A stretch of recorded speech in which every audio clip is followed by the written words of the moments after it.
Magandang araw sa inyong lahat, mga kapatid ko. Ako po si Sister Maria. Umupo ka muna, huminga ka ng malalim at pakinggan mo lang ako. Kung nasaan ka man ngayon, sa Pilipinas, sa Middle East, sa Europe, sa barko, sa factory, sa bahay ng amo mo, alam ko, pagod ka. Alam ko, mabigat ang dibdib mo. Alam ko, minsan tinatanong mo na ang Diyos sa katahimikan ng gabi, Lord, mahal mo ba talaga ako?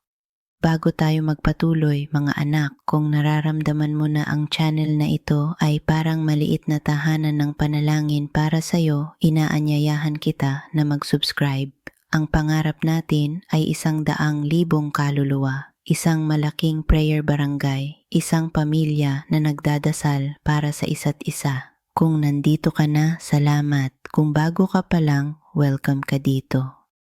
Mga kapatid ko, pag-usapan natin ang isang tanong na matagal nang bumabagabag sa puso ng maraming Pilipino. Bakit kung mahal tayo ng Diyos, bakit parang ang hirap pa rin ng buhay? Bakit kahit nagsisimba tayo, kahit nagro-rosary tayo, kahit may stone ninyo tayo sa bahay, parang kulang pa rin ang pera? Bakit parang laging may utang? Bakit parang laging may sakit ang anak, may problema sa asawa, may bagyo na dumarating, may luha na bumabagsak sa sahig habang naglalaba ka?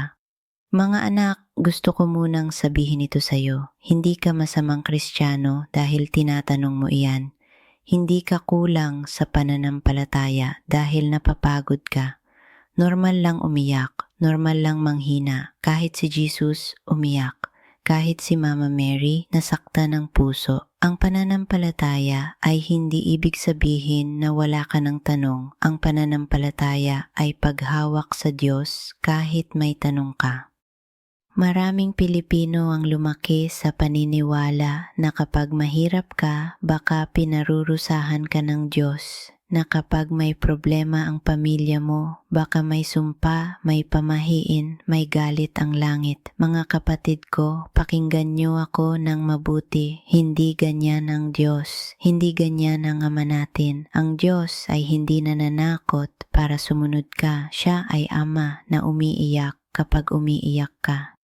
Tingnan mo ang buhay ni Jesus. Ipinanganak siya sa sabsaban, hindi sa palasyo. Walang pera si Mama Mary at San Jose. Tumakas sila, naging parang OFW din sila noon. Naglakbay para lang mabuhay. Kung ang kahirapan ay tanda na hindi ka mahal ng Diyos, bakit pinili ng anak ng Diyos ang maging mahirap? Mga anak, ang kahirapan ay hindi tanda ng kawalan ng pagmamahal ng Diyos. Ang kahirapan ay tanda ng sirang mundo na puno ng kasakiman, maling sistema, kawalan ng hustisya. Hindi gusto ng Diyos na nagugutom ka. Hindi niya gusto na umiiyak ang anak mo dahil wala kang maibigay. Ang puso ng Diyos ay nasasaktan kapag nasasaktan ka. Pero may tanong ka pa rin siguro, Sister Maria, kung kaya niya naman, bakit hindi niya nalang ayusin lahat? Bakit hindi niya tanggalin ang kahirapan ngayon na? Mga kapatid ko, minsan ang sagot ng Diyos ay hindi pera, kundi lakas ng loob. Hindi palaging pagbabago ng sitwasyon, kundi pagbabago ng puso. Dahil kung minsan ang pinakadelikadong kahirapan ay hindi ang walang laman ng bulsa, kundi ang mawalan ng pag-asa. May mga taong may pera pero patay ang kaluluwa. May mga taong mayaman pero walang kapayapaan. At may mga mahirap na Pilipino na kahit umiiyak sa gabi, may apoy pa rin sa puso na nagsasabing, babangon ako bukas. Iyan ang biyaya ng Diyos na hindi kayang bilhin ng pera.